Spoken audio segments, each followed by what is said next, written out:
লাও লাও লাও লাও। নমস্কার বন্ধুরা, ভিলেজ রান্নাঘর আপনাদেরকে সবাইকে আমার অনেক অনেক স্বাগত। আজকের রেসিপি নতুন রেসিপি কচুর তরকারি। এর আগে কিন্তু কখনো কচুর তরকারি ভিলেজ রান্নাঘরে বানাইনি, তাই কিভাবে বানাবো অবশ্যই প্রথম থেকে শেষ পর্যন্ত আপনারা ভিডিওটা দেখবেন। নমস্কার বন্ধুরা, ভিলেজ রান্নাঘরে আজকে বানাবো কচু তরকারি।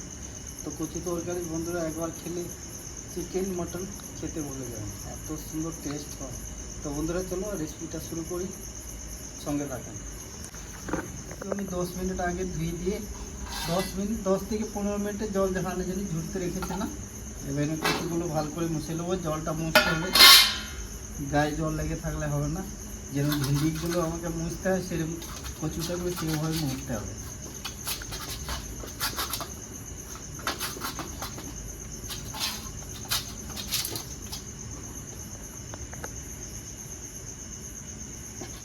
কেটে নেবো,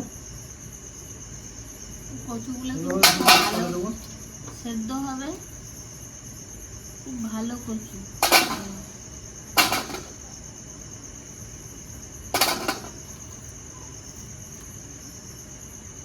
একদম চোখ বন্ধ করে কিন্তু সেদ্ধ হয়ে যাবে।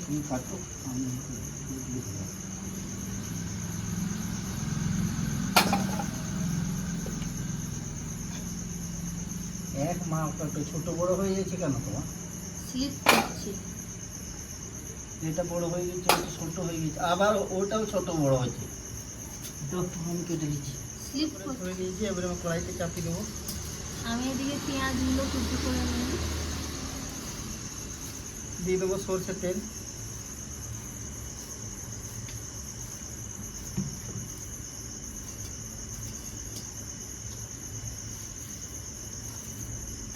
তো বন্ধুরা তেল গরম হয়ে গেছে, আমি কচুটা ভেজে নেবো। আগে তেলে দিয়ে দেবো।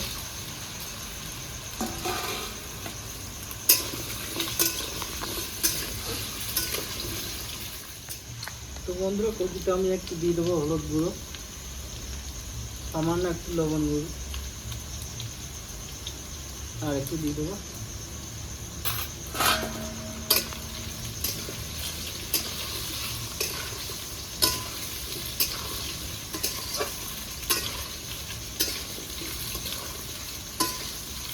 কচু ভাজা হয়ে গেছে।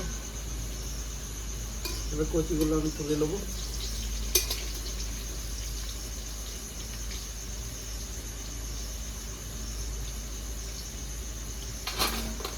তো বন্ধুরা ছাগনা দিয়ে তুলে নিচ্ছি, এক্সট্রা যে তেলটা আছে সেটা ঝরে যাবে, ওই জন্য ছাগনা দিয়ে তুলে নিচ্ছি।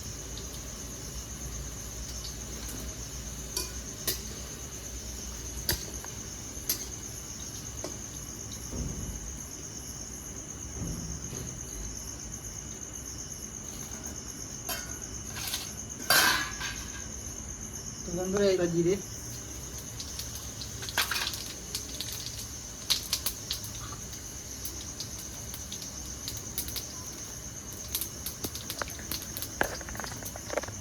জিরে ভাজা হয়ে গেছে। এবার দিয়ে দেবো কেটে রাখা পেঁয়াজ হয়ে গেছে। এবার আমি আদা রসুনের পেস্ট দিয়ে দেবো 2 চামচ।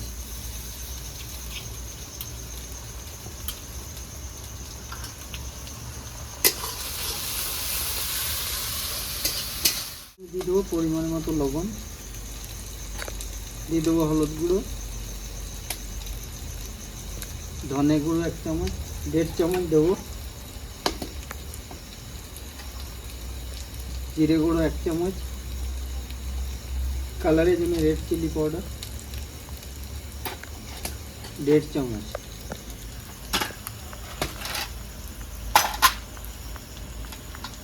বন্ধুরা এবার আর একটু জল দিয়ে নালে মশলাগুলো লেগে যাবে নিচে।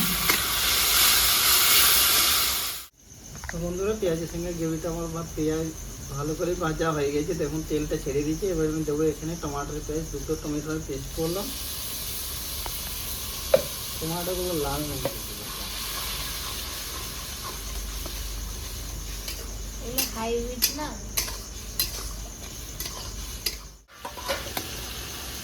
তো বন্ধুরা গ্রেভিটা আমার ভালো করে রেডি হয়ে গেছে। এবার আমি দিয়ে দেবো এখানে জল। ওইটাতে না দিয়ে এমনি জলটা দাও না, মিক্সচারের বাটিতে জল দিছো।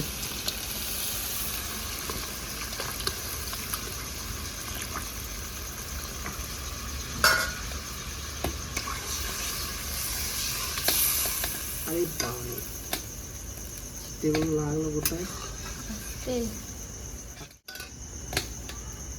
তো বন্ধুরা, ঝোলটা আমার ভালো করে একবার ফুটিয়ে নিয়েছি। এবারে আমি কচু, ভেজে রাখা কচু দিয়ে দেবো।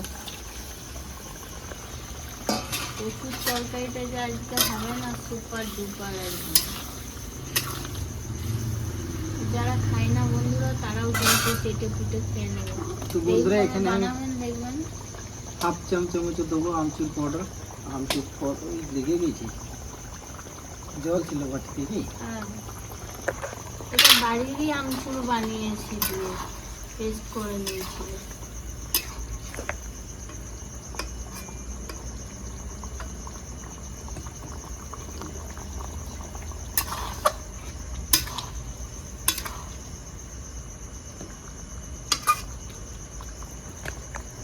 কচু ভালো কচু না, ভাজতে তো ভাজতে বন্ধুরা, এখানে 3-4টে আমি হাফ লঙ্কা কেটে রেখে দিয়েছি। লঙ্কা দিয়ে দেবো, কাঁচা লঙ্কা। এবার দিয়ে দেবো ঢাকা। তরকারি আমার হয়ে গেছে, কচু তরকারি। আর এরকম তরকারি খেলে চিকেন মাটন খেতে ভুলে যেতে হবে বন্ধুরা। এবার আমি নামিয়ে দেবো।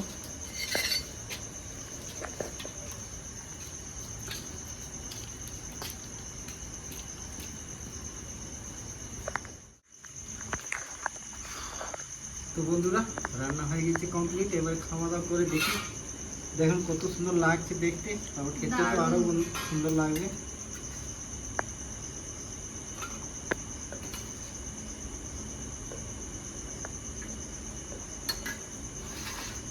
তো বন্ধুরা, এটা ঢাকে দিয়েছি যাতে পোকা না পড়ে যায়। কাঁচা লঙ্কা দেবে, কাঁচা লঙ্কা দেবে।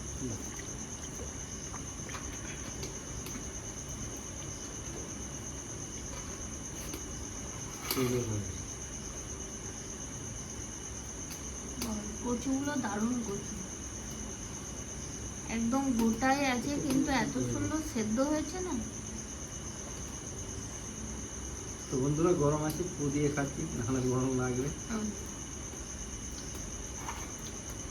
সুন্দর হয়েছে রান্নাটা। সলিড বন্ধুরা। এই ধরনের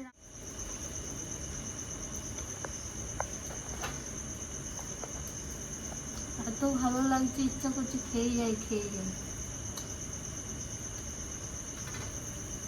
অত ওরকম করলে মানুষে দেখবে আর কেউ বলো? 1 second pause, 3 second pause, direct কথাটা বলতে হয়। বন্ধুরা, ভিলেজ রান্নাঘর চ্যানেলটিকে ফলো করবেন, সাপোর্ট করবেন, আর খুব বেশি বেশি শেয়ার করে দেবেন। আর ইউটিউব থেকে যেসব বন্ধুরা দেখছেন এখনও সাবস্ক্রাইব করেননি, তারা অবশ্যই করে পাশে থাকবেন, বেল ঘন্টি পাশে ক্লিক করবেন আর নোটিফিকেশনটা অন করে রাখবেন, যাতে ভিলেজ রান্নাঘর চ্যানেলটি আপনার কাছে চলে আসে। আপনারা খুব ভালো থাকবেন, সুস্থ থাকবেন, সাবধানে থাকবেন। পরের ভিডিওয় দেখা হবে। তো বন্ধুরা, ভিলেজ রান্নাঘরে নতুন নতুন ভালো ভালো রেসিপি দেখা জানে, ফেসবুক চ্যানেলটাকে ফলো করবে আর পাশে থাকবে।